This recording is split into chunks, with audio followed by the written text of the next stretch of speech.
my cousin over the Telltale Heart by Edgar Allan Poe.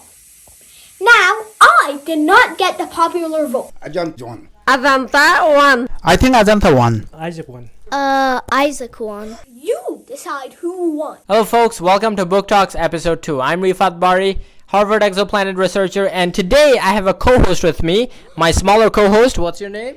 He's Bobby from Sib and STEM. Wow, and so our co-host is going to tell us who wins the debate at the end of the show. Is that right, co-host? Yes. Okay, so let's see. You got to play to the interests of our co-host. So first we have to decide what story we're going to debate about today. So I'm going to ask our two contestants. But before I do that, let's ask our contestants to introduce themselves. So let's start with you. Can you introduce Hi, yourself? my name is John Tabari.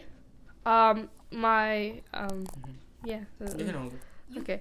So my name is John Tabari. I was a student of the month, and my favorite book is the whole Harry Potter series, and my least favorite would be the Telltale Heart. Wait a second. I really like the Telltale Heart for its writing. How can you not like it? How can it be your least favorite? All right, kids. It seems like we have a debate even before it started. So someone likes Telltale Heart, someone doesn't like Telltale Heart. So it seems like we have to make a decision here, and that decision is going to be made by our host and co-host. We've got heads. That means the Telltale Heart, which is actually playing behind me right now. That's the film depiction of what we actually That's right. It's what a coincidence, right? It's playing right behind me. So, the Telltale Heart. Let's get started with a brief summary, okay? So, can you give us a brief summary of what the Telltale Heart is, when it was written? Okay. So the author of the story was Edgar Allan Poe. It was made in Boston, January 1843, right? And so the whole summary is about one narrator and one old man. And the narrator and the old man had like a really good relationship. They were like basically friends, let's just say. And so the narrator was okay with the old man, and the old man had this one blue eye that always testifies him. Like, it always irritates him. It always irritates the narrator. So what the narrator did was, when the old man used to sleep every day, the narrator used to go into his room for 7 days a week. 7 days, which is also a total of a week, and used to creep up trying to kill the blue eye, not the old man. First, I wanted to correct you. We get no idea of how the relationship is between the narrator and the old man. But didn't he say... Wait, let me finish. Didn't he say he adored the old man? They had a really good relationship if you read the books. He never said that. Yes, he did. He only said that the old man had a nice personality. He never said anything else about the old man. Nice personality also means they had a very good, relationship. How do you know? No. Seems like we have a good argument. How do you know that?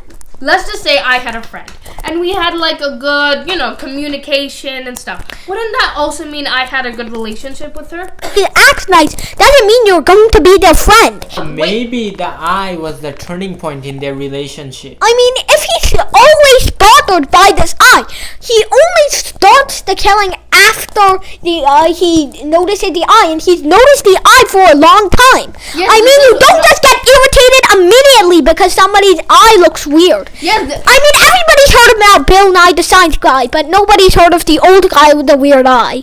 So, I mean, there's no evidence. Can I say something real quick? You said he didn't go immediately, but then why was he stalking him for 7 days? A week? Yeah, that's not immediate. And besides, we can tell that he's been irritated by the eye for a long time. It says at the beginning of the book. Yeah, he only carries out the plan once he gets irritated enough that he decides to kill the man. And so, we never get any evidence that they have a relationship, good or bad. And so, that's why I think they had no relationship at all. Or at least they had a relationship, but we don't get to know any details that he thinks anything of the old man, except that the old man was a nice guy. Rich, nice guy. Oh, yeah. Just have to classify that. Sure. You mean clarify, not classify. And so, sorry for that long tussle, but So the narrator is really bothered by this vulture eye. He thinks that that eye is like the eye of a predatory bird that was about to kill him, rip him to shreds, and eat him up.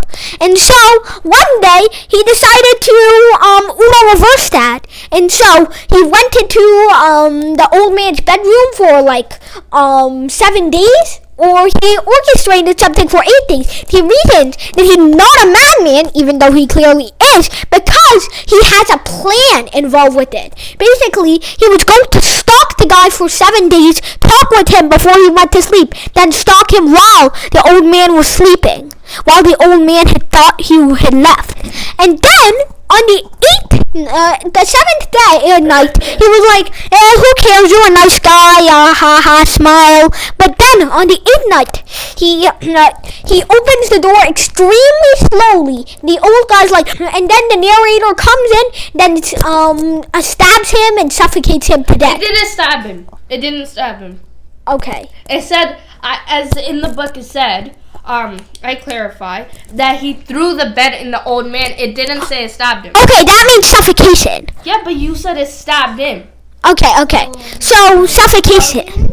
And then, I'm going to get a bit queasy. Abu mentioned this too, so this is okay, correct? So, he takes the old guy's body and dismembers him in the bathtub, making sure no traces left, and then he hides him under the floorboards. It would have took I just want to say something real quick.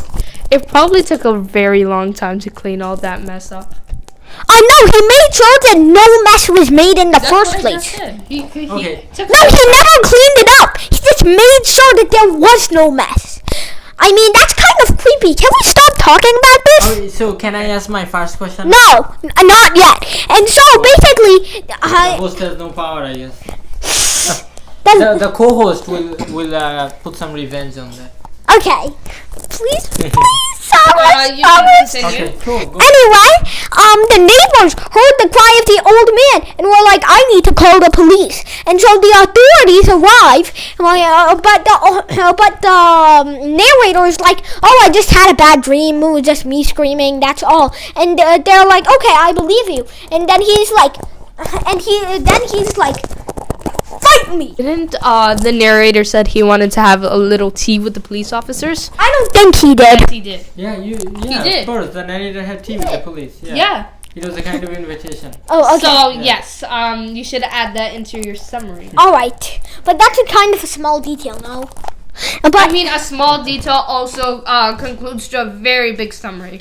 And it gets more interesting the more steps you take to it. okay, and so the narrator apparently has tea with, and so apparently the narrator has tea with the police. He will not find any body because I totally didn't kill someone and hide them under the floorboards.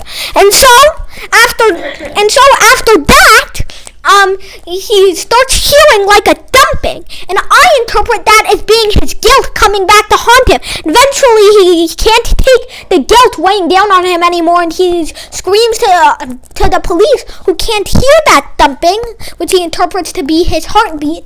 I killed him! I promise, I killed him! Just take me to jail now! And he never actually said the jail thing. I just want to say something. The narrator never said, or the book never said, the narrator went to jail. Yeah, I know. I almost clarified that at the end, but then you had to interrupt. I didn't interrupt. I didn't interrupt. It's called adding into someone else's I already said that! No, you didn't. I just added. I guess this is revenge for what I did last time. Okay. I interrupted her at the end of last debate. She's interrupting me at the beginning of this debate. Anyway, that's the summary. Now I'll hand it over to the... Okay, wow, that was quite the debate. So, that was before my first question, so that's good. Okay, so, debate was so intense it blew the cap off. So, look, the narrator I think was very good guy in the beginning. Yes. In fact, the narrator himself in the beginning said everything was fine until the idea got into his head. The idea of killing the old man. No, he didn't kill the old man, but why did he say he did? You see? No. Okay. Can I answer this question first? Who has the mic? I do. So let me finish. Okay, you guys vote. Okay, you guys, you two. Why did that man? Oh, he got lynched. That means he was arrested. Okay. So the narrator actually said he was guilty because he kept on hearing the heartbeat, and like that guilt just came in, and like when someone feels guilty they say the truth, and so he just said the truth. And also because of the heartbeat he felt the guilt, and the guilt ended up spilling the truth. Yeah. I have something almost the same as Apple. I believe that the heartbeat is like a side effect of the man going insane over his guilt over killing a man because of his eye. And so I interpret that as guilt. When somebody feels guilty and they're under pressure, they're going to spill the truth. So yeah, I agree with her too on this one. Great. Okay. So let me ask a very quick clarification question here. So the narrator near the end, before he confessed to the police, he said that he was feeling very nervous, right? When he heard the heartbeats, was he hallucinating the heartbeats of the old man he killed, or was he hearing his own heartbeat because he was very nervous? I mean, or maybe both. it could be both, because look, when you feel guilt, you basically, like, he was feeling guilty, so he heard the old man, and plus you're in your own body, so when you're feeling guilty, your heartbeat increases from a very high rate, and so it's increasing, and because of also let me finish, please, and also the old man, so it was increasing, and what was the other thing you said? Do you think he had his own heartbeat? Yes, he did. That's what he confessed. Okay, now it's your turn. I think, first of all, I want to clarify. I don't think that's guilt. I think that's him being nervous. But anyway, okay, think about this. I'm not sure if it's either one, because it could be, well, his heart beating because he's too nervous to confess, or it could be him hallucinating. Well, I think that it's more likely it's his own heart beating, because hallucination would imply like mental illness or something, and you can't just get a mental illness from killing somebody immediately. So can I use the mic for a second? So yeah. You said hallucination is basically for sick people, right? Or like what did you say? Hallucination. Unless you're on drugs, and we don't get any mention of drugs. Okay, mental illness. But what if you randomly have an hallucination of something you did guilty? Because maybe he had a hallucination about the about the heart. Auditory hallucination. But still a hallucination nonetheless. Or he's been going auditory sleepless. hallucination. Or he's been going sleepless, because if you don't go. Wait. Let me finish. Plus, he was like literally stalking an old man in the middle of the night without no sleep. So I would also clarify that he got hallucinations because of lack of sleep. Man was like is going to heaven because he did nothing, and the narrator, I think he's gonna go to heaven because if he killed the old man, he would definitely go to heaven.